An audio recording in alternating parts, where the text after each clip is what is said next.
Club des millionnaires, 6e invité du Club des millionnaires. Tu n'y croiras pas. Tu n'y croiras pas, mais je vais le montrer pareil. Je vais le montrer pareil, ce podcast-là.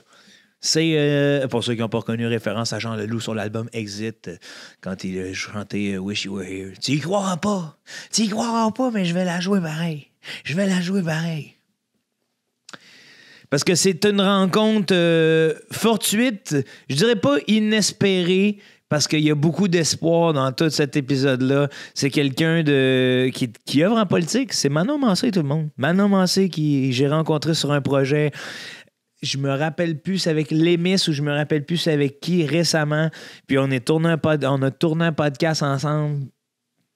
Puis j'étais déjà attaché au personnage médiatique. Quand j'ai serré la main, j'ai regardé dans le fond de ses yeux, j'ai fait « Wow! Quelle dame! Quelle prestance! » Et c'est ce qui a valu, entre autres, sa présence au Club des millionnaires. Le Club des millionnaires, qui, je vous le rappelle, est un club qui préconise le temps. Comme le temps, c'est de l'argent. Si tu investis ton temps à bonne place, t'es riche. Et Manon investit son temps à bonne place, à beaucoup, beaucoup, beaucoup de bonnes places dans sa vie, dès son jeune âge, de ce qu'on va comprendre dans le podcast ici. Un entretien, une rencontre formidable avec une femme aussi complexe que simple. Parce que des fois, la simplicité demande beaucoup de complexité.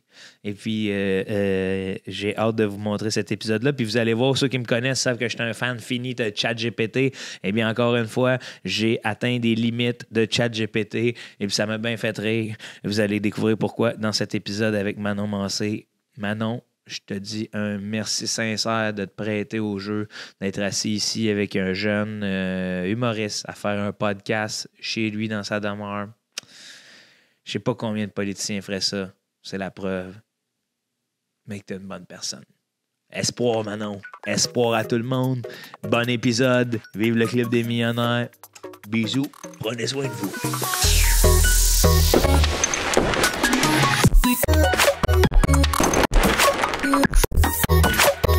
Puis je reçois les gens qui, je pense, ont des passions, un feu qui brûle, puis qui investissent leur temps à bonne place.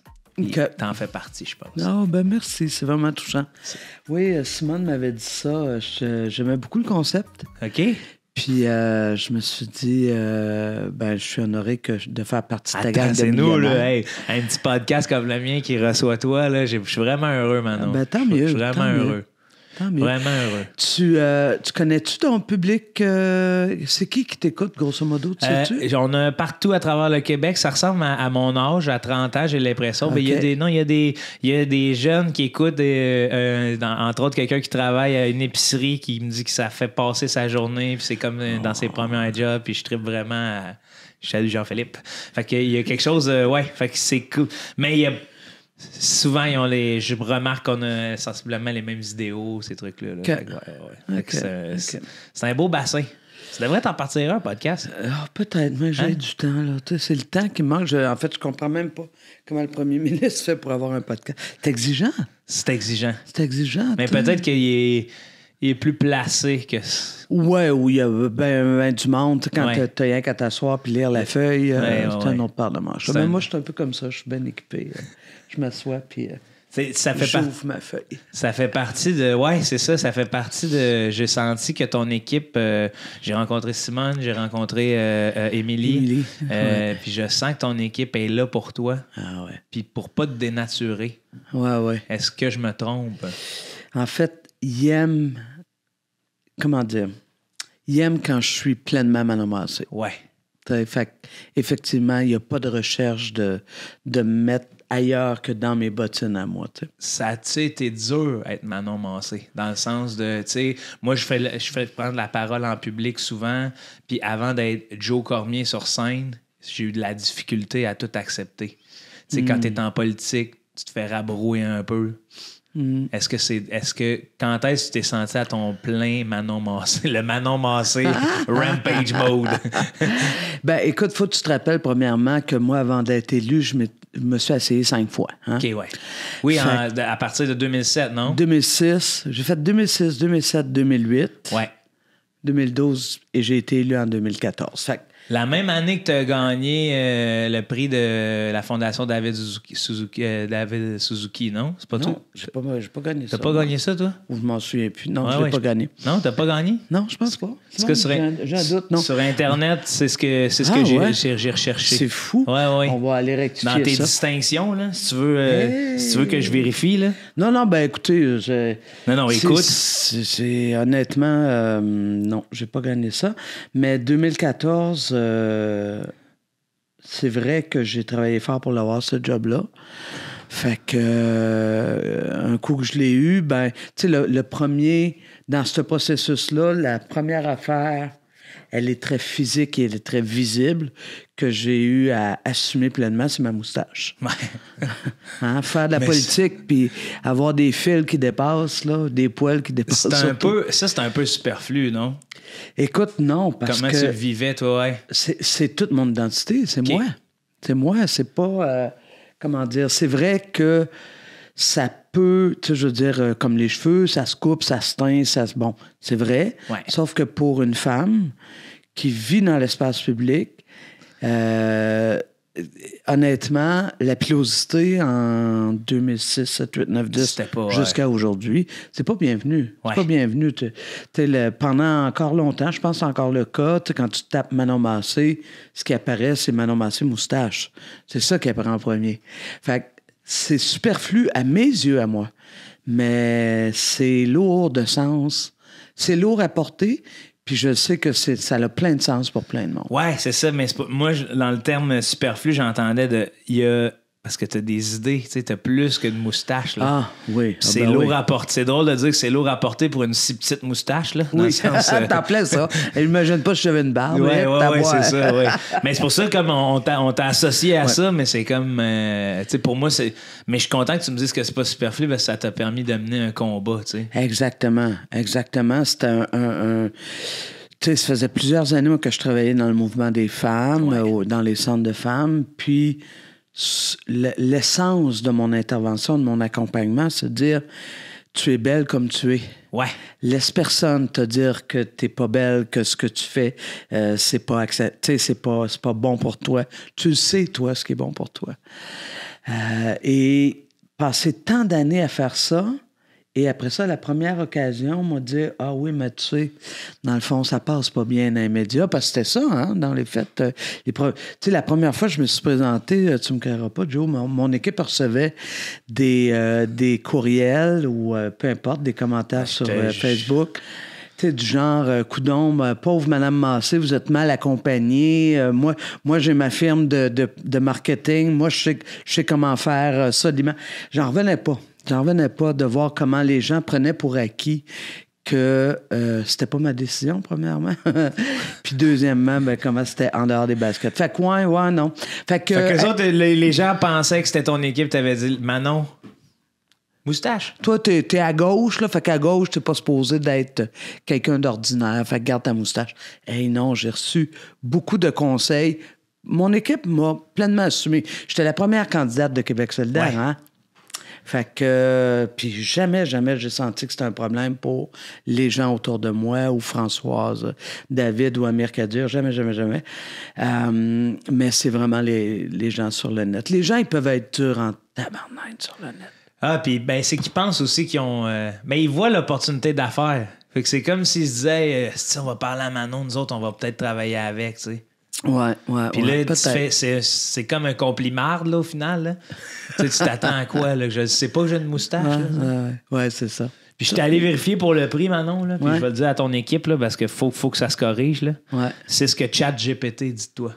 Ah, OK. Puis tu sais comment c'est, là. Nous autres, dans le podcast, on a une fascination pour ChatGPT. Okay. Fait que je vais te lire les prix, puis dis-moi si ça correspond à toi, Je vais cocher. Ouais, coche ça. Prix Guy Chartrand? Non. La Ligue des droits de la liberté pour son engagement en faveur des droits de la personne en 2016? Non. Tabarnak. Médaille de l'Assemblée nationale du Québec pour son engagement envers la justice sociale? Non, j'en ai donné beaucoup, mais je ne l'ai jamais reçu. Prix du mérite français dans la vie publique décerné par l'Office québécois de la langue française en 2016? Oh, non. C'est toi? Ton chat GPT, là... c'est tellement écœurant, là. Mais tu vois, pourtant... il est capable de me dire, de parler de l'événement où tu as fait le cœur. Ah! Il est capable de me sortir ça, puis c'est assez accurate, là. OK. Ouais. Ben, je pense que c'est ça. Il m'a inventé des prix. C'est hot, par exemple. Ah, c'est hot. J'avoue que David Suzuki. J'étais là, wow. Considérant que ça fait 20 ans que je fais du vélo, comme, OK, ouais, j'étais dedans. Non. Le seul prix que j'ai gagné, c'est. Tu veux savoir? Ben oui. J'ai travaillé longtemps, moi, au YMCA, un peu plus jeune. J'étais organisatrice communautaire pour le Y de Schlager. J'étais à Maisonneuve. Et j'ai gagné quand j'ai organisé la marche du pain et des roses. D'ailleurs, ChatGPT. Attends un peu, on va lui demander. On va lui demander. C'est mon fait d'armes, là, si on réfère à l'armée. Est-ce que. C'est quoi le. Du pain et des roses. Est-ce que Manon Massé a quelque chose à voir avec du pain et des roses? Oui. Pouvez-vous me parler de Manon Massé et du pain et des roses? Hey, ça serait bon. Hein. Pouvez-vous me parler de Manon Massé et j'ai hâte de voir la réponse. Pain et des roses?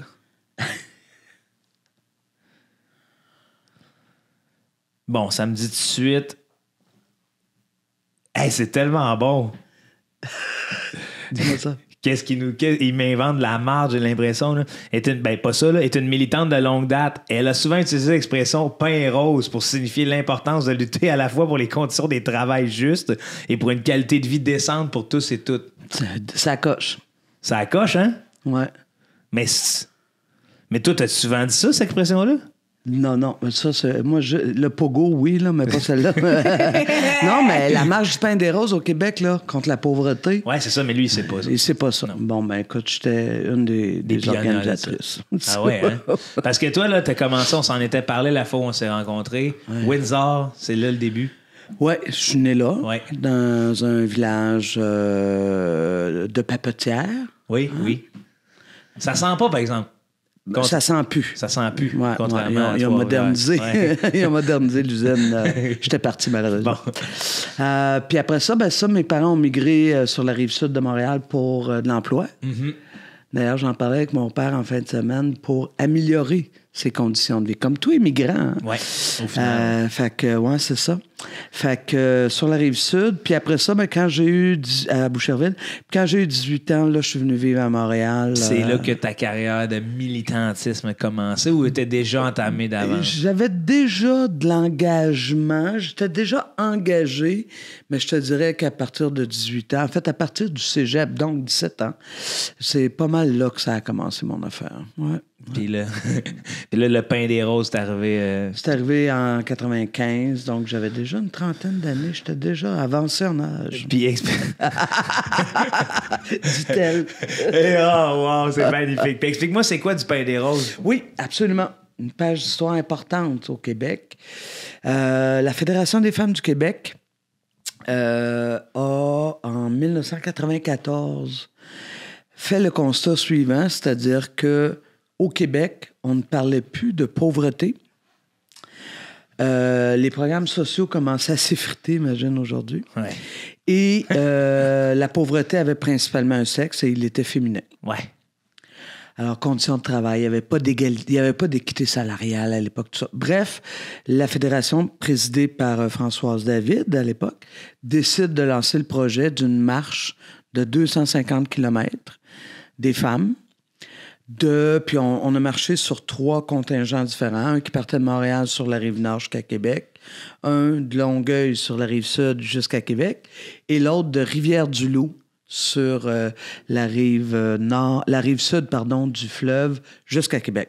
Alors, il y a plus de 850 femmes qui ont marché pendant 10 jours pour se rendre de ces endroits-là à Québec pour améliorer les conditions de vie des gens, principalement des femmes, parce que quand tu luttes contre la pauvreté des femmes, tu luttes contre la pauvreté de tout le monde. Ouais, fait que, tu sais, il y en avait pour le salaire minimum, l'équité salariale, le logement social, toutes les affaires que j'ai l'impression d'être encore en train de En 94, c'est ça que j'allais dire, hein? C'est comme... Ouais. Parce que des fois, tu as l'impression que la politique, ça avance-tu assez vite? Ben non. On a tellement un moyen d'avancer pas mal plus vite que ça. Mais c'est des choix politiques. Ouais. Tout est des choix politiques. T'sais, aujourd'hui, on capote un peu de voir le défi des services en santé publique, notamment en santé. Mais tu sais, quand on regarde la hache majeure qui a été mise dans les années 90 sous gouvernement Bouchard, en envoyant à la retraite des dizaines de milliers d'infirmières, de médecins, d'autres professionnels de la santé, on s'en est pas remis de ça. Là. Après ça, on a toujours été à course. Après notre souffle. On a toujours couru après notre souffle. Puis là, on se retrouve là où on est rendu aujourd'hui. Fait quoi? Non, moi, je pense qu'on a fait des choix politiques en environnement. C'est fou, là. Ouais. On se le dit quand je suis arrivé, moi, ça fait 20 ans que à peu près 20 ans, que je me promène en vélo. J'ai plus de voiture. Par conscience environnementale, j'étais consciente qu'il fallait qu'on fasse un bout. Puis ça a été celui sur lequel j'avais du pouvoir. Mais ça, c'est là 20 ans, mais ça fait 30 ans. Tu sais, le recyclage, là. Ça fait pas longtemps. Pas si longtemps que ça. Ben, ça fait quand même, tu sais, j'habitais ici dans Hochelaga-Maisonneuve à l'époque, ça fait quand même 40 ans, comme faut, tu sais. Mais ça fait 40 ans qu'on recycle mal. Ouais. Puis on le sait, là, il y a des études qui sont écrites depuis des années. Recycle Québec est au courant. Puis là, on se dit, oh mon Dieu, qu'est-ce qu'on fait avec les ballots qui traînent ici? Non. Il y a des choix en arrière de tout ça. Puis c'est pour ça que j'ai décidé de faire de la politique c'est ça, hein, je élective sens, à un moment donné, ouais. Ça a été reçu comment dans ta famille, ça? J'étais vraiment pas voué à ça, moi, là. Oui, c'est ça. Tu sais, je veux dire, moi, ma lutte, elle est... je poursuis exactement la même trajectoire que j'ai depuis toujours. Mm-hmm. Hein? C'est-à-dire, les inégalités, moi, ça m'horripile, je comprends pas.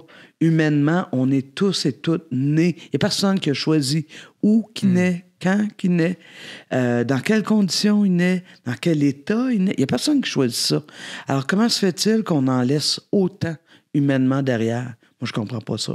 Cette injustice-là, elle me donne l'énergie, même à 60 ans, de me lever le matin puis d'aller faire ces batailles-là. Tu sais, dans ma circonscription, moi, je suis dans le centre-sud de Montréal. Tu sais, la grande pauvreté côtoie la grande richesse. Ouais. On le voit avec tous les développements aussi, là. Moi, je restais Folum-Sainte-Catherine avant, là. Okay. Puis là, quand j'y retourne, je suis comme, ça fait 3 ans que je suis ici, puis là, il est rendu... avec je sais pas combien de condos, avec un café huppé, puis t'es comme, me semble qu'on on aurait pu... on aurait pu rénover en maintenant les prix où ils sont. Ouais. C'est ça l'enjeu, là, c'est que là, tout le parc immobilier est en train de se faire racheter. Bien sûr, au prix d'aujourd'hui, mais l'enjeu, c'est qu'on sait le droit au logement, c'est un droit fondamental pour moi, pour Québec solidaire. Malheureusement, c'est pas un droit qui est inscrit dans la Charte des droits et des libertés. Donc, c'est fou, là, au Québec, t'as pas ce droit-là, même si il me semble que c'est logique. Fait que, dans mon comté, la grande richesse côtoie la grande pauvreté. Il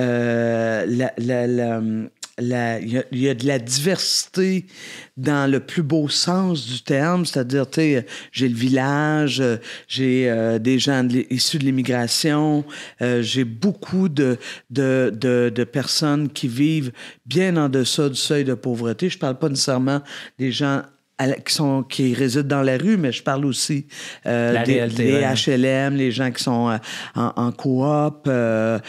Mais aujourd'hui, ces gens-là qui sont dans du loyer locatif ordinaire, voient le 3,5... premièrement, ils se font évincer, puis là, le 3,5 est rendu à 1500 $. Rénoviction. Oui. On t'a changé 2 poignées de porte. Oui. Ça tape à style 5000. Ouais. Non, fait que c'est ça, c'est cette injustice-là, pour moi, que ce soit du pain et des roses, pour faire le lien, en 95 à 2003, où on a décidé de fonder Québec solidaire, avec, en tout cas, une longue histoire. Pour moi, c'est la même trajectoire, c'est-à-dire éliminer la pauvreté, donc diminuer les inégalités, toute la question de l'environnement. Les femmes aussi, il y a un enjeu, là, tu sais. Hey, d'ailleurs, je me demandais, toi, Oh, wow, j'aime ça. Ouais, OK. Tu te prêtes au jeu? Oui. C'est parce que j'ai eu beaucoup de commentaires sur mes réseaux sur la question du GHB. Puis toi, là, tu fais bien des bars, tu vas faire des shows, des affaires de même. C'est-tu quelque chose que tu es conscient sur l'existence de cette drogue-là? Pour être honnête, non. Dans le sens que je l'ai jamais vu, je l'ai jamais... Je me rappelle... À mon adolescence, c'est des gars flyés qui m'ont fait sentir un pot de morphine. Là. Mais c'est tout. Là. Okay. C'était pas du bon fiable. Reste que c'était. Les autres, ils le consommaient pour eux, en tout cas. Ouais. Sauf que j'ai pas de. Je suis pas assez dans les bars, tu comprends? Parce que je sens que. C'est une affaire de bar. Ouais. C'est plus une affaire de bar où il y a plus de monde. Parce que les endroits que je fréquente, c'est pas nécessairement. C'est bien rare que tu laisses ta bière aller. Parce que. Puis je dis pas que tu laisses ta bière aller, c'est que des fois. Quand il y a 200 personnes dans un petit endroit où ça danse, tu peux même avoir ton verre dans les mains, prendre une question, pour recevoir une shot, là, tu sais. Fait que j'ai l'impression que c'est pernicieux aussi, là. Ça va vite, là. C'est fou, hein? Mais c'est ça, moi, je reçois énormément de témoignages. Depuis quelques semaines, là, je me suis attaqué à ce dossier-là parce que... Ça monte, quoi. Ah, c'est fou, là. Des jeunes de, mettons, début vingtaine, là, les jeunes femmes qui me communiquent, les jeunes de mon équipe aussi, qui me partagent.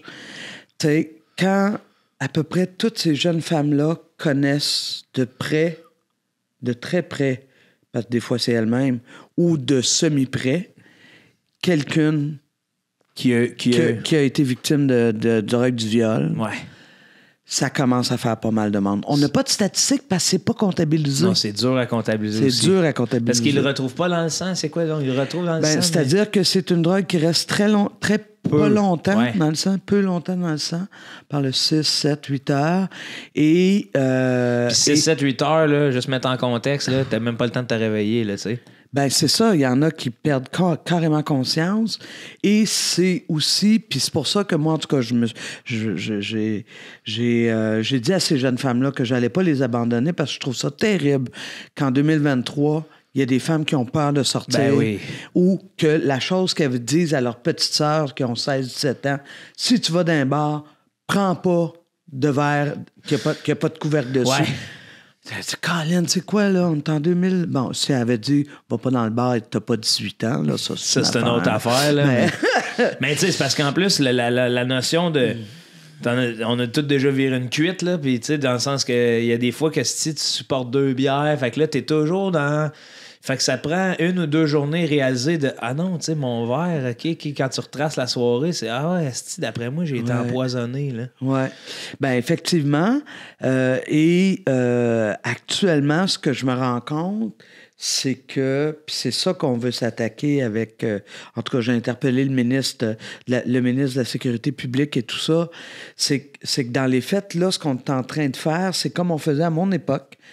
Quand on disait aux filles, ben, t'avais juste à pas sortir à cette heure-là si tu ne veux pas te faire violer. Ben là, on dit aux filles, ben, check ton verre si tu veux pas être drogué. Ça, c'est quelque chose pareil. Hey, moi, j'ai envie que les gars se mettent en action là-dedans.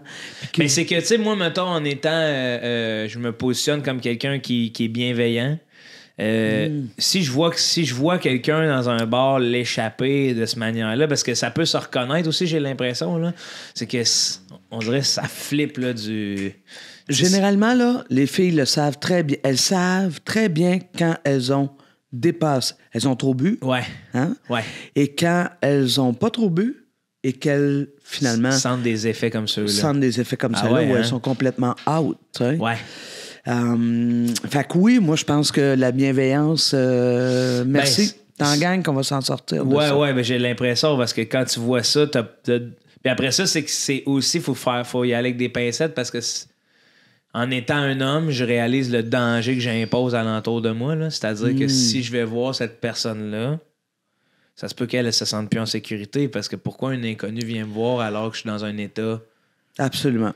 Fait qu'il y a toute cette relation humaine-là qui est quand même... tu sais, là, c'est ça, j'invite à aller voir une amie presque. Là, ton amie, je pense qu'elle n'est pas correcte. Puis, je reconnais des signes. Ouais, est-ce que de même quand t'es chaude, est-ce que tout va bien? Parce que là, une fois que c'est arrivé, c'est plate à dire, mais une fois que ça c'est arrivé, il faut la tasser. Oui, tout à fait. Faut pas qu'elle se ramasse seule avec personne. Là.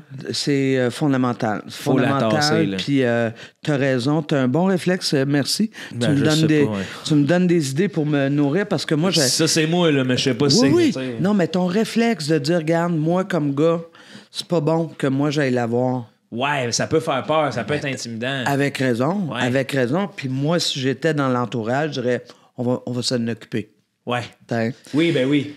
Mais c'est ça, je pense qu'il faut aussi que les gars qui font ça, réalisent, que c'est criminel. Criminel de droguer quelqu'un contre sa mort. Et deux, c'est qu'il y a des impacts pour les filles terribles. Tu sais, ça peut aller jusqu'à la mort. OK? C'est pas... On ne documente pas de mort par GHB à tour de bras, mais ça peut aller jusque-là.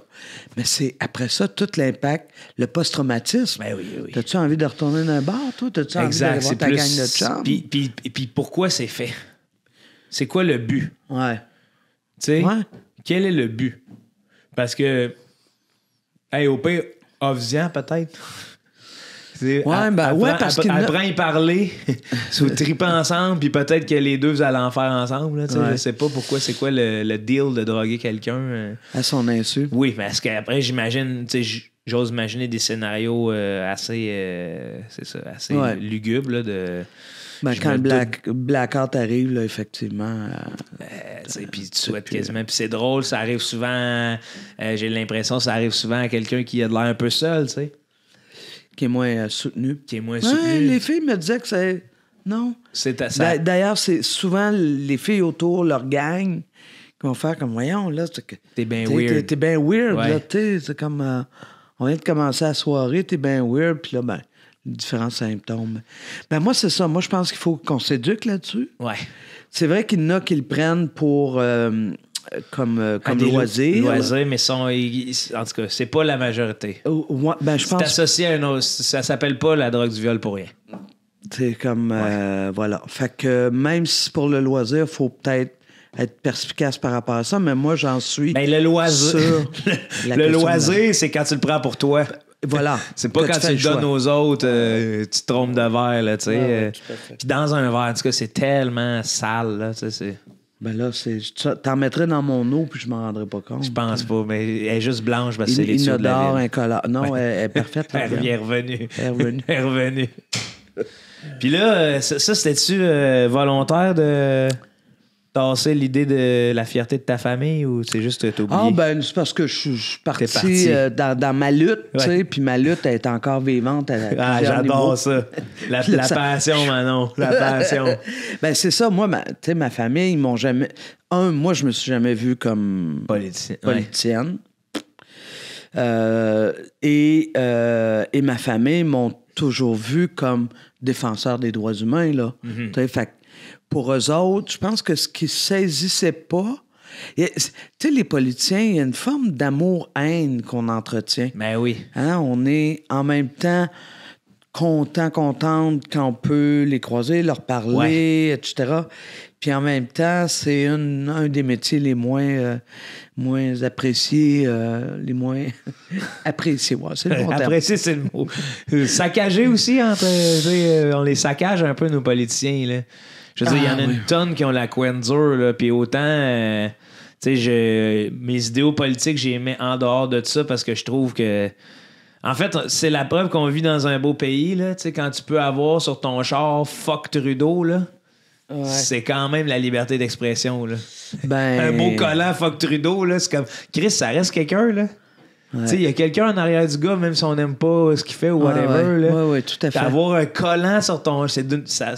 Pour moi, c'est d'une violence. Là, c'est vraiment violent. Oui. Fait que, tu sais, les commentaires, justement, la moustache, whatever, c'est comme... fait que c'est dur d'être politicien. Fait que la famille, au début, s'inquiétait. Était comme, c'est la... Hein? C'est ça. Ouais, hein? C'est l'inquiétude de parce que j'ai toujours été quand même assez vocal en défense de droit, mais là, c'est parce que c'est l'exposure. Tu es vraiment exposé, donc tu deviens vulnérable. Ça, on dirait que c'est comme de ce que je t'entends parler depuis le début, c'est comme l'aboutissement du militantisme, sauf qu'il fait peur un peu. Là. Je te considère, je vais te le dire, là, t'es dans les rares personnes que je considère que si Star Wars arrivait, là, tu ferais partie des vrais rebelles. Wow. Parce qu'on veut tous être rebelles, mais souvent on embarque dans l'Empire. Là, ouais, c'est vraiment... merci. Merci, oui. Oui. Ouais, je le prends. Je le prends parce que je le sens. Veux-tu que j'aille le dire? Je vais en faire une conférence pour toi à un moment donné. Mais je me ferai pas de tresse. Amidala. Non, tu restes comme t'es. C'est ça les rebelles. Ça les rebelles. Mais tu comprends ce que je veux dire? Fait qu'on dirait que c'est comme si l'aboutissement du militantisme était là, puis une fois que tu arrives en politique, ben, ça doit foutre la chienne.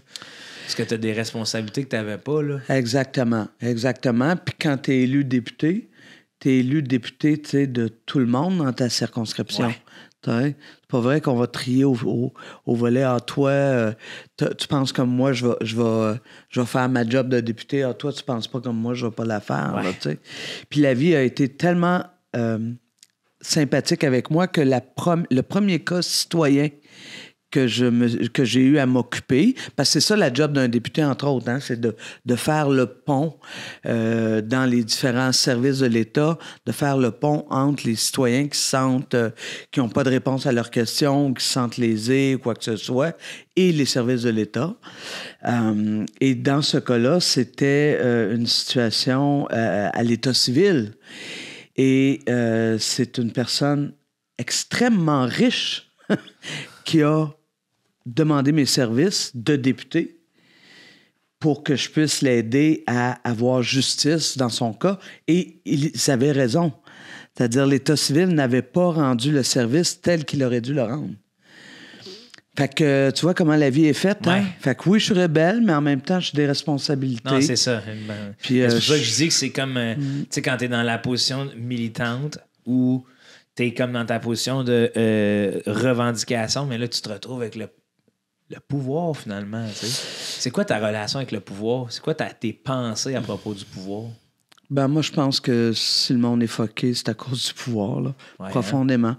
Je pense que c'est quelque chose avec lequel on n'a pas... on ne sait pas comment jongler. Et à preuve, c'est qu'à chaque place où je regarde où il y a du pouvoir, il y a une quête d'appropriation de ce pouvoir-là. Alors que dans les faits, ma conviction profonde, c'est la force du pouvoir, c'est quand on le collectivise, c'est quand on le partage. On dirait qu'on ne veut pas le lâcher. Tu sais, des gens qui mettent la main dessus, souvent, je remarque Ils tiennent fort. Ils tiennent fort pour ne pas l'abandonner. Oui. Puis ça se témoigne de toutes sortes de façons, hein. Bien sûr, là, on parle de politique, donc c'est facile de... Non, je parle même de pouvoir en général. Au-delà de politique, là, il y a quelque chose chez l'être humain à propos du pouvoir qui me fascine. On dirait qu'on en veut toujours plus, puis on veut pas le lâcher. Oui. Ça, moi, mon feeling, c'est parce que les gens n'ont pas expérimenté la force du pouvoir collectif. Ouais. Parce que... Ben, c'est sûr, on vit dans un monde patriarcal, un monde de compétition, un monde, ma mère disait, au plus fort la poche. Tu sais, c'était comme tu t'es, puis c'est le plus fort qui l'emporte. Militaire aussi. Tu sais, on veut finir l'école, il faut y aller vite. Il faut vite aller à l'hôpital, il faut revenir vite. Ouais. Il faut régler vite. C'est fou, hein? Ouais. La vie, il me semble... En fait, la vie, les cycles de la vie nous apprennent que c'est pas ça. Ça, c'est une sage parole, j'ai l'impression. Ben moi, tantôt, je te parlais de la beauté de ma circonscription. Ça, pourquoi je la trouve particulièrement? Parce que c'est difficile aussi. Tous les centres-villes de grandes villes à travers le monde vivent ce qu'on vit dans le centre-sud de Montréal présentement. Ouais. On n'est pas original dans ce sens-là. Non, mais c'est l'humain. L'humain fait de l'humainerie. Et voilà. Puis la biodiversité, moi, c'est ça. Ouais. Tu sais, la force de la planète, là, même si on est en train de la scraper complètement, mais c'est sa biodiversité. Ouais. Puis moi, je dis, la force de l'humain, il ne peut pas être autrement que dans sa biodiversité. Alors, tu sais, la race pure où moi, j'ai raison, toi, t'as tort, nous autres, les Blancs, on est plus ceci, nous autres, ça, là, c'est de la frime parce que la biodiversité, puis je vois le magnifique livre que tu as là, Forêt identifiée. Il est beau, hein? Moi aussi, tu l'as? Ouais, je le ressens. Oui, il est hallucinant. Ouais. J'ai juste pas encore la faculté de cueillir. Tu sais, ça me fait. Prendre la pratique. Oui, ça me fait. Puis cette foutue essai-erreur-là peut coûter cher des fois, là. Au Québec, c'est pas super que ça. Non, il y en a deux. Il y en a deux mortels. C'est ça. Ça t'arrive-tu des fois de penser à ça, toi, la colonisation, de se retrouver dans le bois et faire OK, là, faut que je mange, mais j'ai aucun livre, rien avec moi, là. Ben, je sais pêcher. C'est déjà pas pire. C'est fort. Écoute, moi, je suis une fille de bois. Il faut que tu le saches, Joe. Moi, j'arrive d'ailleurs de 4 jours. Je suis allé m'enfermer dans le bois. Wow. J'appelle ça comme ça. Parce que ça me fait du bien, parce que j'ai l'impression de retrouver l'essentiel, parce que, justement, je me rappelle que la biodiversité, c'est la force. Au lieu de qu'on soit toutes pareilles. Si on était toutes pareilles, nos forêts, ils vivraient pas. Fait que moi, je suis vraiment là-dedans. Tu te sens-tu vulnérable dans le bois? La nuit, oui. Ouais, hein? Le jour, non. Moi, c'est ça le meilleur sentiment que j'ai parce qu'on le partage. On partage beaucoup de choses. Tu sais, moi, mes vacances, je fais du canot camping.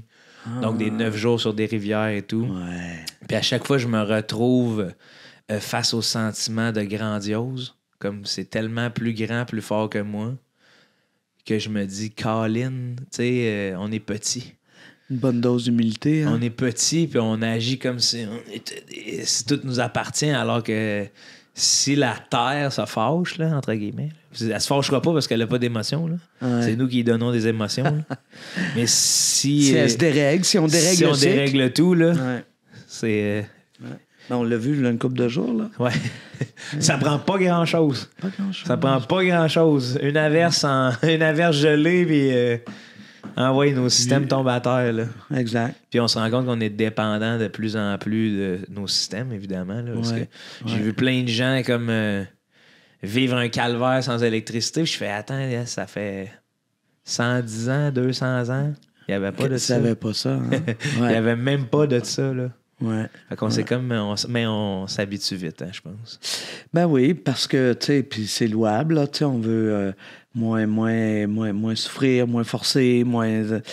L'enjeu, c'est qu'en bout de ligne, on perd des savoirs essentiels, comme tu parlais de se nourrir avec ce que nous donne la Terre. Tu sais, parce qu'en bout de ligne, c'est plate, là, mais c'est la Terre qui nous fournit tout, là. Oui. L'eau, l'air... disons qu'on la paye moins qu'on le... Elle nous fait tout ça gratis. Oui, dans un système capitaliste, il faudrait voir ça des fois. Là. C'est comme ça à elle qu'on devrait donner de l'argent. Oui, tout à fait. Mais ouais, moi, ça me fait. Des fois, ça me terrorise là, de penser que dans le bois, tu sais, je vois un champignon, je suis comme tabarnouche, si j'ai pas de livre, je sais pas si je peux le manger. Là. Mais écoute, c'est ça les savoirs qu'on a perdus. Tu sais, j'ai 60 ans, ma grand-mère. Du côté de ma mère, elle nous soignait encore avec les plantes. J'ai juste 60 ans, là. Ah oui. Ouais. Ça veut dire, ça fait quoi, 100 quelques années? Nos ancêtres savaient ces choses-là. Ouais. Et maintenant, on n'en sait plus rien. C'est fou. Nos plantes sont devenues des aspirines. Oui, ben absolument. Nos plantes sont devenues des gens à coups dessus. Ouais. Il y a ça, la bouffe, comme tu dis, les champignons, quoi que ce soit. Je sais même pas faire pousser quelque chose, moi. Je pars de loin, là. Mais c'est dur. Je sais pas si tu le sais pas ou tu l'as jamais essayé ou... Honnêtement, j'ai jamais essayé non plus, là, vraiment. Ça. Mais je veux dire, c'est une connaissance que j'ai pas, qu'on m'a pas transmise. Mais ça s'apprend aussi sur des années, là. Ouais. Parce que cultiver, tu vois comme c'est ça qui est beau aussi, c'est que ça laisse un repère du temps, là. Ouais. Ça valorise l'âge. Ah! Ça valorise l'âge. Parce que je trouve qu'on le perd souvent, ça. Tu sais, on devient vite périmé. C'est beau. Je sais pas, là, mais... Ouais. C'est ce que je pense. On passe à côté de bien des affaires, en tout cas. Avec le rythme fou dans lequel on vit. Je pense qu'on passe à côté de bien des choses. Ouais. Puis, ça te fait-tu peur, toi, vieillir? Non. Ce qui me fait peur, c'est d'être malade. Mm-hmm. Mais vieillir, non. J'ai même un certain plaisir. Ouais. Tu trouves, ouais. Moi aussi, ben... Tu sais, j'ai la chance, mon père fête dans les prochaines semaines, c'est 90 ans. Wow. Puis il est encore super en forme. Lucide. Ouais.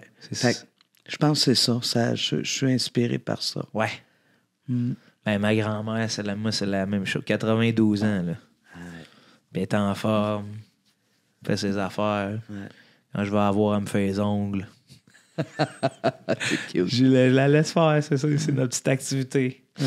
Mais ouais, des fois, vieillir, je vois qu'on... Parce que, tu sais, en politique, c'est le fun au moins, parce que tant qu'il y a des idéaux et de la lucidité, il y a place pour toi, là. Tu sais, dans le sens que tu peux vieillir, mais des fois, j'ai l'impression que vieillir aussi en politique, c'est ne plus écouter. Parce que tout ça que je vois vieillir en politique, ferme les oreilles puis arrête d'écouter le peuple, on va dire. Tu sais, parce que je vois... Tu sais, je vois toi qui voyages à vélo et tout, je vois d'autres politiciens à qui j'entends la langue de bois, ce qui me semble, je sais pas si tu as déjà utilisé la langue de bois dans ta carrière, ce qui me semble très louable pour une politicienne. Disons que je fais attention à mes mots, là. Ouais, mais... ouais, hein? C'est hâte que tu dises ça, tu portes ton chandail l'amour Christ. L'amour Christ. T'as-tu déjà voulu sacrer? Tu sais, des fois, par ferveur, là, tu le fais. Oui, mais non, mais dans un dos à l'Assemblée nationale, tu sais, où tout est régulé. Ouais, ça m'est arrivé. Ça fait tellement partie de moi. Ouais, c'est ça.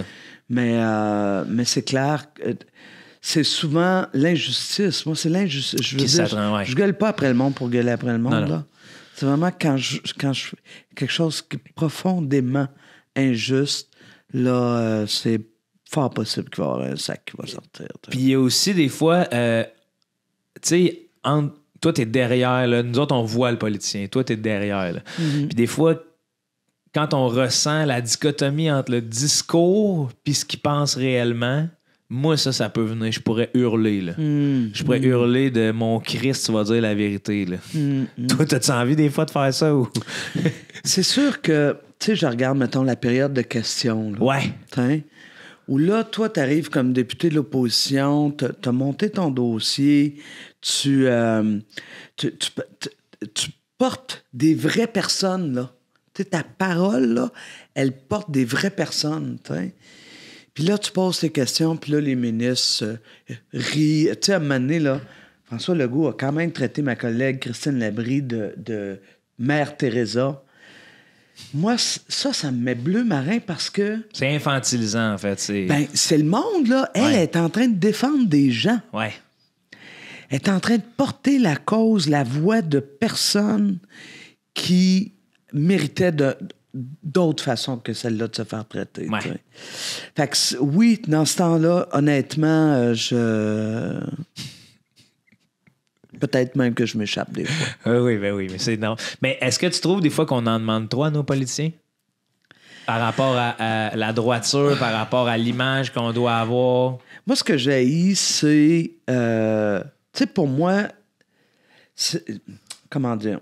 C'est une chose de souhaiter que nos politiciens soient intègres, soient... qu'ils ne se mettent pas les mains dans le pot de bonbons, comme on dit, qu'ils soient honnêtes.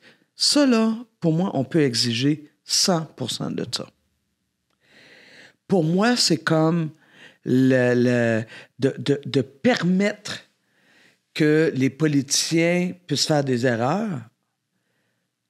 Il me semble que c'est fondamental, mais aujourd'hui, on n'a plus ce droit-là. C'est ça, on n'a plus le droit à l'erreur. Oui, ça me fait peur, ça, parce que ça crée justement des gens qui, au lieu de s'ouvrir puis d'être vulnérables, se braquent et se mettent la faute sur un des autres. Puis... Ou ça développe la langue de bois. Ouais. Tu sais, quand tu as 98 médias qui te regardent avec tout le monde sur les réseaux sociaux, puis qui reprennent... Tu sais, moi, tu l'as vécu, toi? Oui, je l'ai vécu souvent. Tu l'as vécu une fois, entre autres, là, puis que... Ouais. Ça, pour moi, c'est comme... OK, c'est correct, là. J'ai fait une erreur, mais là, lâchez-moi basket avec ça. Ouais, je vais en faire d'autres. Tu sais, je vais en faire d'autres, mais sur le pan de honnêtement, là, de l'intégrité, ça, pour moi, la population doit être intransigeante. Intransigeante. Si Puis je te parle pas si t'as été danseuse topless quand t'étais jeune, là. Pas de ça, je te parle. Ouais. Je te parle des mains dans le pot de bonbons. Ouais. Je te parle des... Non, moi, tu sais, mon carnet est plein de gens d'affaires, fait que c'est normal que je leur parle. Oui, tu peux bien leur parler, mais pas en tant que ministre responsable. Oui. Genre, tu sais. Il y a plein... Je pense, entre autres, à certains dossiers de, justement, rénoviction, Airbnb, où t'es comme, d'un côté, on défend quelque chose, puis de l'autre, on le nourrit, tu sais. Fait que, où est-ce que... c'est là où... C'est choquant. Ben, c'est choquant. Écoute, t'es bonne parce que t'es bonne de t'échapper une couple de fois parce que moi, il me semble, j'ai envie de... j'ai envie de régler ça avec le langage du street, là. Ben, c'est correct. Je l'ai fait pendant 40 ans, là. Fait que... c'est ça. Lâche pas. Ah, ben non, mais après... Ben, ça nous rend fort. C'est-à-dire que, tu sais, moi, comment dire, pour moi, c'est pas une carrière être politicienne, là. C'est une vocation, c'est une passion, non? C'est une continuité. Puis tu l'as bien nommé tantôt. Tu sais, j'ai été 35 ans comme activiste dans différentes causes pour défendre les gens, etc. Puis à un moment donné, j'ai comme pris conscience qu'à chaque fois que je revendiquais pour le logement, pour l'environnement, etc., je me retournais toujours vers les gouvernements. Mm-hmm. Fait que c'est là que je me suis dit à un moment donné, ben là, donc ça veut dire que c'est là que ça se passe. Ouais. Hein? Ouais. Fait que, puis pour moi, c'est un nouvel outil que j'essaie. Je ne ferai pas ça toute ma vie, c'est clair. Mais c'est un outil qui est important parce que je crois à la démocratie. Sauf que pour moi, la politique, souvent, comme elle est faite actuellement, c'est un peu loin de la démocratie. Mm-hmm. C'est une histoire de communication, de firmes de com, de messages de com, de... Moi, j'ai rien contre les coms, là. Je veux pas... je te comprends. Mais pour moi, c'est... Ouais, mais tu communiques pour arriver à quoi, tu sais? C'est ça. Puis si la réponse, c'est pas le bien commun, ben pour moi, faut qu'on pense à un autre appel. Es-tu fier de toi? Ah, c'est une belle question. Ouais, pas pire. Ouais? Pas pire. Mm-hmm.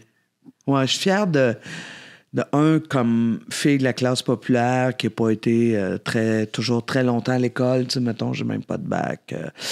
Ben non, je m'en fous. Je fais juste le dire pour te dire que, comme femme en plus, marginale aussi, tu sais, on se construit aussi à travers le regard des autres. Ouais.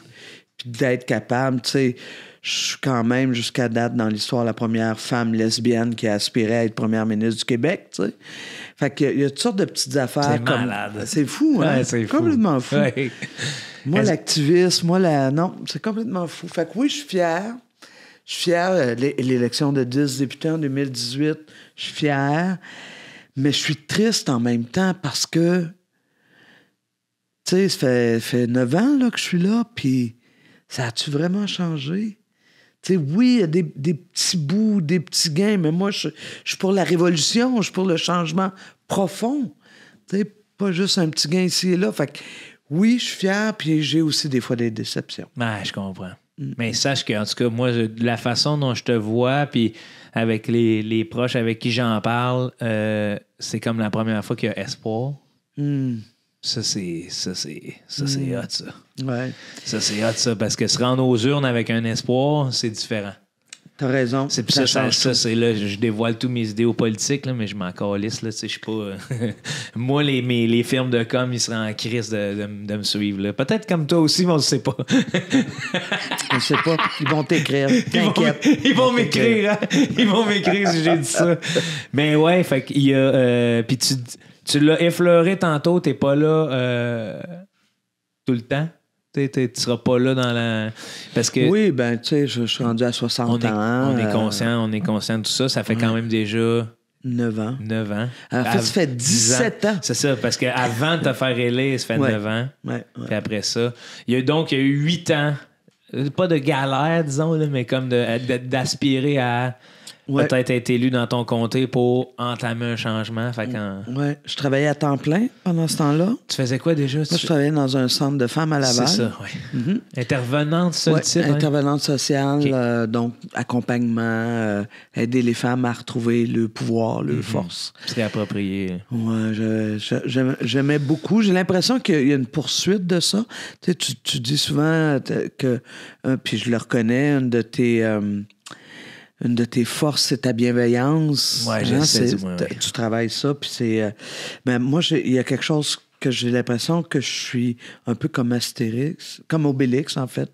Je suis comme tombé dedans quand j'étais jeune. Fait que, tant mieux. Ouais. Tant mieux parce que ce soit quand j'étais intervenante ou comme politicienne actuellement, ce qui me guide, c'est, je te l'ai dit, c'est le bien commun. Ouais. Tu sais, pour moi, là, le chacun pour soi, là, ça tient pas la route. Mais ça vient de l'enfance, de la famille. Est-ce que, parce que des fois, il y a des événements déclencheurs de ça que tu peux te dire, hey, me semble, je me rappelle, qu'en 4e année, quand on m'avait pas quand on avait exclu quelqu'un, moi j'avais été.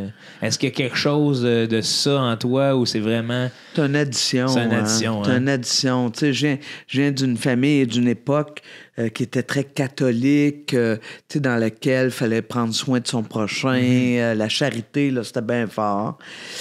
Fait que ça me construit. Quoique moi, je suis. Tu sais, mes parents, eux autres, leur vision, c'était qu'il fallait soulager la pauvreté.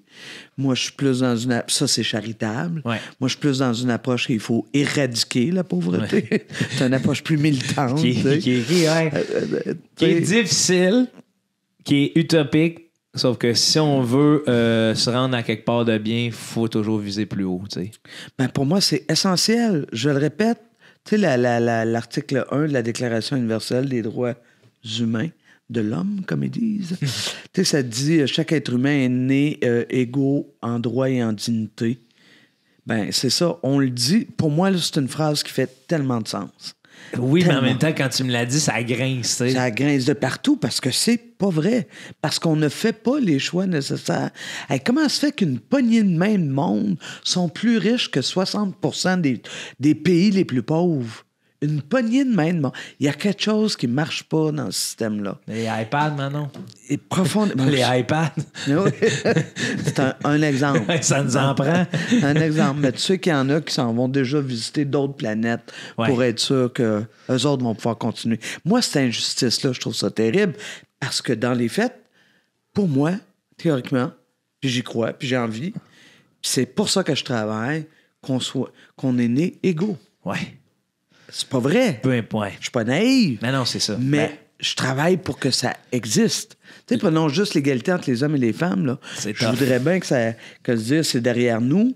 C'est plate. Quand je pense au GHB, la drogue du bière est surtout utilisée d'un bord, pas de l'autre. Oui. Fait que c'est ça. Tout ça fait en sorte que c'est pas ça que c'est juste... tu parlais tantôt d'avoir peur de sortir dans un bar, mais la réalité, c'est qu'on vient de... J'ai des amis à moi qui étaient ici, puis ils ont peur d'aller dehors. Ils ont peur de marcher. Ouais. Marcher après 11 heures, c'est... c'est rough.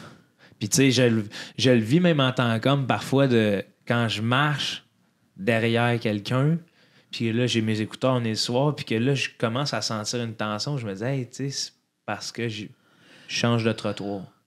Oui, pour enlever la pression. Oui, parce que on la sent, cette pression-là, tu sais, fait que... mais c'est comme... C'est plate qu'on en soit rendu là dans l'humanité, là. Oui. En tout cas, moi, je viens d'un village comme toi où on barre même, tu sais... Je serais curieux de voir le nombre de chars qu'on pourrait... quand une nuit qu'on pourrait se faire, là, parce que les clés sont en dessous du char du conducteur, là, tu sais. Alors qu'ici, c'est comme une femme a peur de marcher la nuit. Ouais. C'est criant d'une inégalité, finalement. Là. C'est ça. Puis, tu sais, quand je dis je suis fatigante, là, mais c'est des choix politiques, tu sais. Je vais prendre, par exemple, la question de l'itinérance. Tu sais, quand on voit actuellement le défi que les gens ont de se trouver un appart quand ils sont capables de le garder parce qu'ils ne sont pas rénovincés, ou rénovincés. C'est hot, par exemple, comme mot. Rénovincé. Ouais, c'est ça. C'est du nouveau lexique des rénovictions. Ouais, c'est ça. Parce que tu peux être un rénovincé, non? Ouais, c'est beau. Ah, moi, j'adore ça. En tout cas, bref, j'aime pas l'idée d'être rénovincé, mais rénovixé. En tout cas, rénovincé. On va utiliser ça. C'est ce mot-là. Fait que, donc, c'est ça. Là, je regarde, il y a une situation ici dans Hochelaga, là, sur Vio. On a appris ça dans les journaux ce matin où plusieurs unités de logement, il reste quelques personnes encore plus vulnérables qui veulent pas partir parce qu'ils savent bien qu'ils seront jamais capables de se retrouver de logement. Fait que là, on se retrouve dans une situation où on crée du stress, on crée de la désorganisation. Ces gens-là, en bout de ligne, vont se retrouver à la rue parce que c'est pas vrai qu'avec leur chèque d'aide sociale à 759 piastres, 769 piastres, vont être capables de se trouver un appart. Mettons qu'ils se retrouvent à la rue, ben c'est sûr qu'ils vont vivre des enjeux, tu connais ça plus que moi, de toutes sortes d'ordres. Ouais. Puis là, après ça, ben ils vont devoir côtoyer, bien sûr, des gens qui, eux aussi, avaient des enjeux de santé mentale, vivaient avec leur chèque d'aide sociale dans ces petits logements-là, qui vont aussi se retrouver à la rue, qui vont aussi se désorganiser. Pourquoi? Ben parce qu'on a arrêté de subventionner le logement social. On a arrêté de subventionner le logement avec accompagnement. Donc, les gens qui ont des enjeux de santé mentale, qui avant vivaient dans des appartements supervisés, aujourd'hui, ça existe moins. Il y en a quelques-uns encore, mais très rares. Fait que qu'est-ce qu'ils font? Ils se retrouvent dans la rue. Puis après ça, ben, tu mélanges la maudite drogue de scrap qu'il y a actuellement dans la rue. Ben, c'est un cocktail pour que ça aille pas bien pour personne. Fait que moi, je veux que notre gouvernement, qui est riche, il est tellement riche qu'il vient de voter une baisse d'impôt de 2 milliards qui va servir aux gens qui font 150 000 et plus qu'à la caissière d'épicerie. Ben moi, là, ce que je veux, c'est que ces choix-là, ils soient faits pour le bien commun. Parce que quand tu prends soin du plus pauvre, tu gardes la paix pour le plus riche. Parce que les gens qui sont riches, entendons-nous, là, mais qui sont capables de vivre et de bien vivre, quand on désorganise nos gens les plus mal pris en leur offrant pas le soutien politique pour le faire, économique surtout, ben on est en train de se fragiliser tout le monde. Ouais. Mais tu sais, ce qu'il y a d'alarmant là-dedans, c'est qu'on est dans une société individualiste. Malheureusement. Tu sais, trop souvent, ça fait mal, là. C'est là où... Sur ça, des fois, j'ai envie de prendre tout le monde. J'aurais envie d'aider tout le monde, sauf que je regarde ça et je fais « Hey, il y a tellement d'individus qui ne veulent que le bien pour eux que ça en est des fois déstabilisant même ou alarmant. Mm-hmm. Puis est-ce que c'est une question de choix politique ou c'est une question de choix de vie? Sauf que on voit que la tangente est de plus en plus au cocooning puis à la maison, avoir toutes ces affaires pour vivre dans finalement une prison de verre. Là. Mm. Je sais pas si j'extrapole en disant diviser pour mieux régner, là. Mais c'est sûr que quand on va dire le camp Notre-Dame a eu lieu ou whatever, quand les gens de la rue se mettent ensemble, ça fait peur parce qu'il y a communication. Fait que tu sais, dans tout ce que tu me dis de on devrait s'unifier et tout, mais ça doit faire peur à certaines personnes que le peuple s'unisse, tu sais. Parce que ça devient dangereux à ce moment-là, parce que je pense... Mais tu sais, en bout de ligne, on n'aura pas le choix. On n'aura pas le choix parce que c'est la seule façon que l'humain a passé à travers la vie depuis des millénaires. Ouais. En fait, plus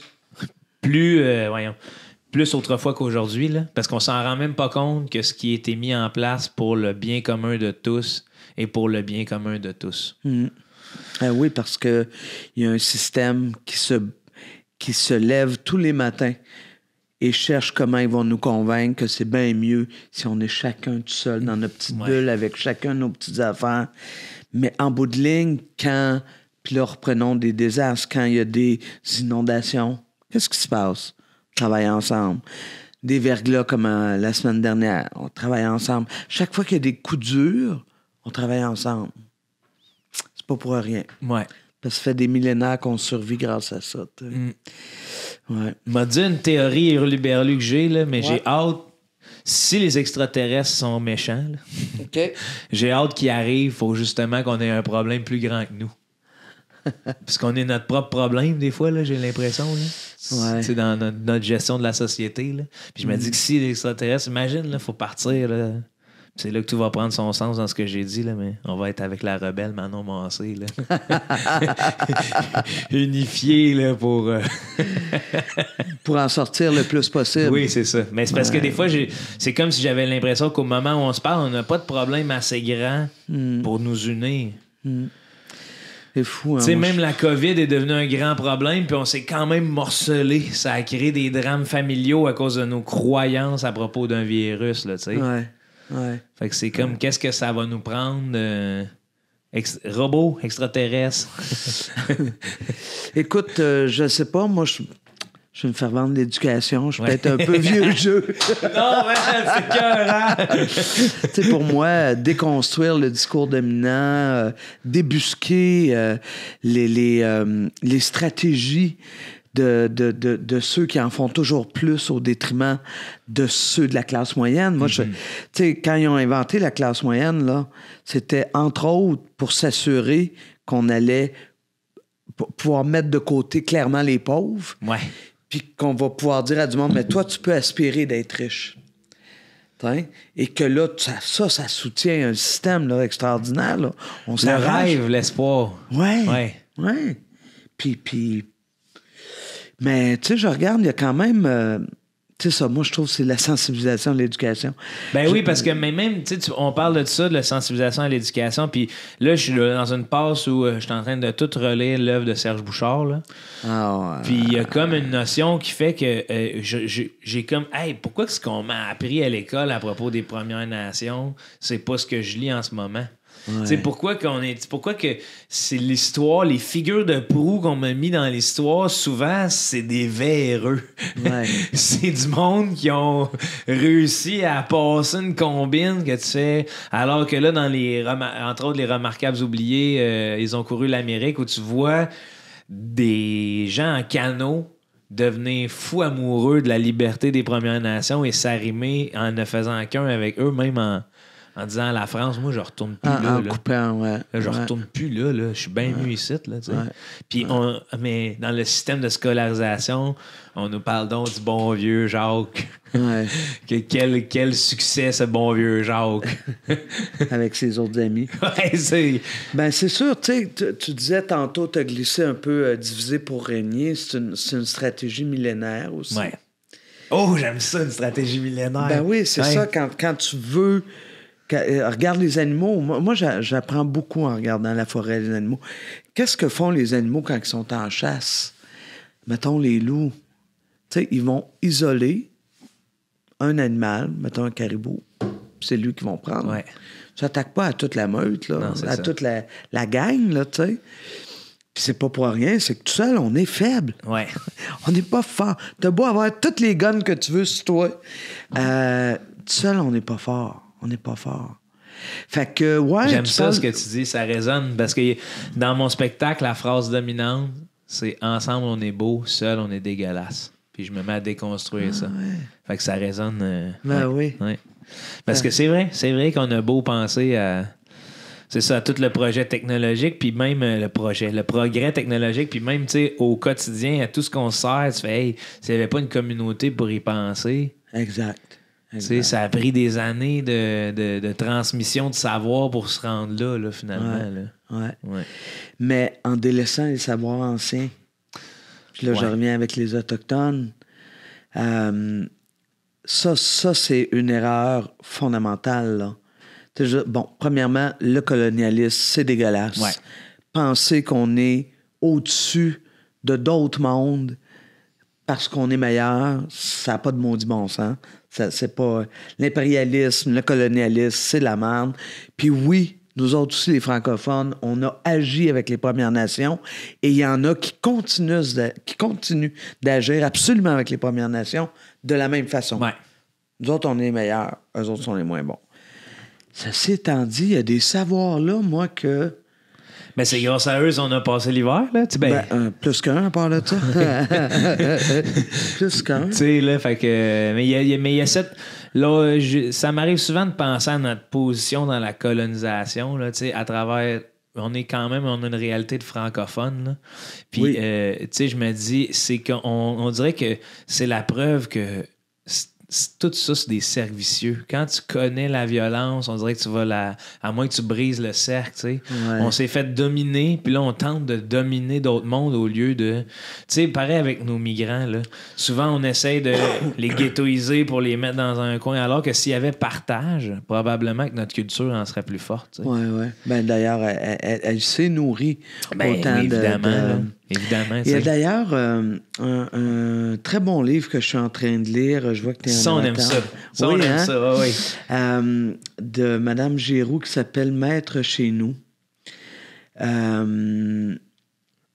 Honnêtement, là, c'est un des essais. Là, j'espère que je dis le titre comme il faut.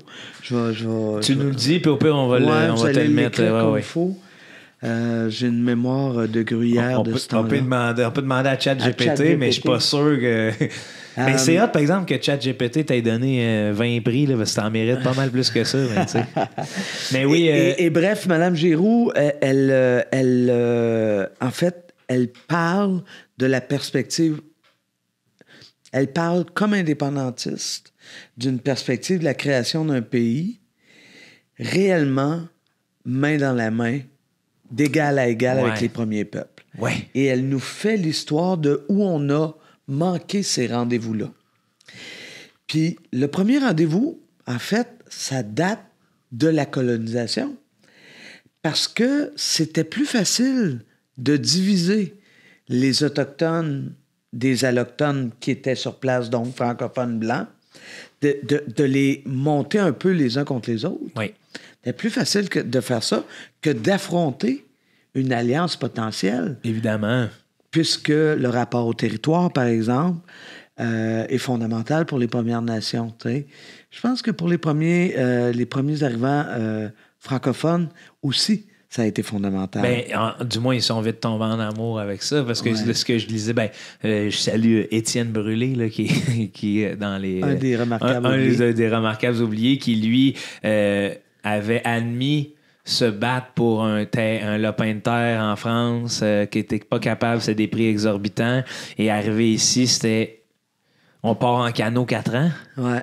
Tu sais, je reviens tout nu, là, tu sais, puis c'est que quand on voit c'est Champlain qui dit dans ses livres Étienne est un cas particulier parce que quand il le voyait revenir, il était comme, attends une minute, là, il n'y a plus... tu sais, il est en petite tenue avec l'accoutrement des Premières Nations, finalement. Fait qu'il est comme pleinement... Tu sais, il a embrassé cette société-là, puis t'es comme, tabarouette... Moi, je pense à ça, puis il y a bien des chances que ça soit ça qui me soit arrivé aussi, là, dans le sens que j'aurais voulu partir, là, j'aurais voulu faire « Attends une minute, là, il y a quelque chose... Mais c'est comme si à chaque fois que dans l'histoire de l'humanité, il y avait un peuple qui portait un respect à quelque chose, on venait te le saccager par je sais quelle raison de comme « Hey, t'es-tu niaiseux? » Alors que quand on regarde ça aujourd'hui, moi, je me rapproche pas mal plus de la pensée de ces gens-là par rapport au territoire que c'est à nous autres. Là. Des fois, j'ai de la misère encore à comprendre comment ça qu'on s'est acheté la Terre. Tu sais, prochaine planète, là, qu'est-ce qu'on fait? Ça a l'air que ceux qui vont y aller en premier vont recommencer de la même façon. C'est un cercle complètement c'est ça. Mais pour moi, tu vois, j'ai encore de l'espoir. Sincèrement, Joe, j'ai de l'espoir parce que... Yes! Yes! Yes, Manon! Puis je me nourris beaucoup. Je suis proche de plusieurs personnes autochtones, surtout la jeunesse autochtone actuellement. Et... dans leur profonde volonté de mettre le break sur la décomposition, en fait, de leur culture, de leur langue, de leur fierté, de leur territoire, de mettre le break là-dessus puis de dire, OK, attendez un peu là, ça se peut pas que nos ancêtres aient passé avec pas rien de technologique, ont passé au travers des millénaires, puis que tout ce qu'ils ont fait là n'avait pas de bon sens. Ça se peut pas. Fait que là, il y a tout un processus de réappropriation, de réaffirmation De dire, wow, attendez, là, ce que vous nous avez fait dans les pensionnats, là, c'est dégueulasse, ça, là. Fait que donc, d'affirmation forte sur notre identité comme autochtone. Je ne suis pas autochtone, là, mais je parle comme si c'était eux autres. Notre identité comme autochtone, elle a le droit de citer. Vous allez reconnaître nos droits. Puis, en fait, je vous demande pas de les reconnaître, je vais les affirmer. J'ai des droits comme autochtone. Comme humain. Comme humain. C'est puis qu'à ensuite, la base, comme peuple. Toi qui n'aimes pas les injustices, tu sais. Ouais. Crisser du monde dans des pensionnats sous prétexte qu'ils pensent pas à notre religion. Là. C'est quoi ton apport à la religion, maintenant? Ton apport, ou plutôt ta pensée par rapport à tout ça? Par rapport à ça. C'est-à-dire que moi, je pense que quand j'ai justement découvert la spiritualité autochtone, mais que je pourrais dire animiste, parce que j'ai découvert la même chose du côté des peuples d'Afrique, etc. Mon sentiment... Moi, j'ai une spiritualité active. Je trouve ça important de me nourrir du sens. Pour moi, c'est quoi la spiritualité? C'est le sens. Le sens de la vie, le sens du commun, le sens...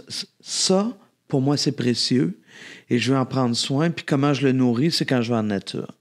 C'est vraiment là où... Tu sais, quand tu disais tantôt, c'est vrai, quand tu te lèves la tête, tu es dans le milieu du bois où tu ne vois pas de lumière, puis là, que tu vois, t'es sous... Ou même, tu es sur un lac... T'es sur une voûte de chaque petit coin a un petit picot blanc, c'est sûr que tu fais comme « Oh, what the fuck? » Je suis vraiment, vraiment pas grand-chose dans cette affaire-là. Et ça te rend très humble. Et pour moi, l'humilité, c'est quelque chose qui est essentiel dans ma spiritualité. Ouais. C'est l'humilité, le respect, tu sais, tout ce qu'on parlerait comme étant des valeurs de base, là. Moi, je trouve que c'est fondamental. Faut pas avoir peur de répéter les bases. Ouais. Parce que souvent, on oublie, mais faut pas avoir peur. L'humain oublie vite. Ouais. Fait que pour moi, ça, c'est la spiritualité. La religion, pour moi, c'est un autre paire de manches. Encore carrément. Là, oui, c'est la mainmise d'un pouvoir masculin sur l'organisation sociale, puis... tu sais, c'est vraiment... Mais la spiritualité, le fait d'avoir et de donner du sens à la vie, moi, ça, je suis all on board là-dessus. Fait que ce que je comprends, ceux qui trouvent leur spiritualité dans une religion X par rapport à un Dieu, c'est leurs affaires, c'est bien. Ouais. La business religion, c'est de la merde. J'aurais pas pu mieux dire. Mais ça, c'est moi qui l'ai dit, tout le monde. Oui, non, mais j'aurais pu prendre les mêmes mots. Je voudrais pas, Chris, que tu dises des affaires que tu veux pas dire. Maintenant, je vois que le temps file, je sais que tu as un horaire chargé. Ouais. J'aurais pu continuer comme ça. Peut-être une partie 2 à un moment donné, qu'est-ce que tu en penses? Qui sait? Ben oui. Hein? Pourquoi pas? Tu reviendras. Parce que là, on n'a même pas parlé de la fondation de Québec solidaire avec Mme David. Ouais. J'ai peut-être une dernière question qu'on va se laisser là-dessus parce que j'ai l'impression que c'était quand même quelqu'un d'important pour toi. Est-ce que je me trompe? Tu sais, si vous avez vécu pas mal de trucs ensemble. Ouais, si c'est ça. Vous êtes partis du pain et des roses ensemble. C'est là que je l'ai connu. Ouais. Quand elle t'a dit, moi, je me retire de la vie politique, ton feeling, ça a été quoi pour toi? Ben, moi, Françoise est un être intègre, juste, même si on vient pas du tout du même milieu. Hein, elle vient plutôt d'une classe aisée. Moi, je viens de la classe populaire. Mais on travaillait pour la même affaire, c'est-à-dire la justice, l'égalité de tous les humains. Fait que ça m'a fait de la peine. Mais en même temps, j'étais contente parce qu'elle nous a fait un grand enseignement. Elle nous a appris qu'on a beau donner tout ce qu'on peut pour la justice, mais à un moment donné, il ne faut pas y laisser sa peau. Et Françoise elle commençait à avoir besoin de se retirer. Fait que pour moi, comme femme, là, elle m'a vraiment fait un bel enseignement, même à ce moment-là. C'est vrai, ça. Ouais. C'est touchant, on dirait, quand t'en parles. Merci de le partager. Je te souhaite le nombre d'années que tu veux encore. Je te souhaite tant ou aussi longtemps que tu seras là, on sera là. Respecte-toi. Donne pas trop à la justice. Puis, Ben, on est fiers de toi, Manon. Parce que je parle au on, mais plusieurs personnes que je connais, moi, je me sens bien fier de toi. Ouais, bravo. Merci.